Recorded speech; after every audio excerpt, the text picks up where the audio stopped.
അപ്പൊ നമ്മൾ ഈ ഒരു ഇസ്മു ചൊല്ലിയാൽ, ഈ ഇസ്മു ചൊല്ലിയിട്ട് എന്ത് ചോദിച്ചാലും അർശ് ഇങ്ങനെ ഒന്ന് കുലുങ്ങുമെന്നാണ്. ആ സമയത്ത് അല്ലാഹു റബ്ബുൽ ആലമീൻ മലക്കുകളോട് ചോദിക്കും, എന്തുകൊണ്ടാണ് അർശ് ഇങ്ങനെ കുലുങ്ങുന്നത്? അല്ലാഹുവിനറിയാം. പടച്ചവനെ, അത് ഇന്നാലിന്ന ഇസ്മു ചൊല്ലി നിന്നിലേക്ക് കൈ ഉയർത്തുന്ന നിന്റെ അടിമകൾ നിമിത്തമാണ്. എന്താണ് അവർ ചോദിക്കുന്നത്? ഇന്നാലിന്ന കാര്യമാണ്.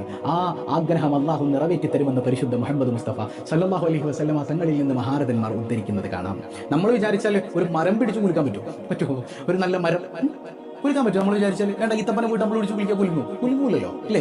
അങ്ങനെയുള്ള നമുക്ക് ഒരു ഇസ്മു കൊണ്ട് അള്ളാഹുവിന്റെ ഏറ്റവും വലിയ അർശിന് പോലും ഒന്ന് പ്രകമ്പനം കൊള്ളിക്കാൻ പറ്റുന്ന ഇസ്മാണ് അത്രേ. സുബ്ഹാനല്ലാഹ്. ഈ ഇസ്മു സയ്യിദുനാ ജിബ്രീൽ അലൈഹിസ്സലാമിന്റെ ചിറകിൽ രേഖപ്പെടുത്തിയിട്ടുള്ളതാണ്. ഏതാഗ്രഹം മുമ്പിലുണ്ടോ ഈ ഇസ്മു ചൊല്ലിയിട്ട് നിങ്ങൾ ദുആ ചെയ്യണം എന്നുള്ളതാണ്. സുബ്ഹാനക യാ റബ്ബി. അപ്പോൾ എന്താഗ്രഹം ഉണ്ടെങ്കിലും, അത് നിസ്കാരശേഷമാകട്ടെ, രാവിലെയോ വൈകുന്നേരം എപ്പോഴെങ്കിലും 15 തവണ ഈ ഇസ്മു. ഏതാണ് ആ ഇസ്മു?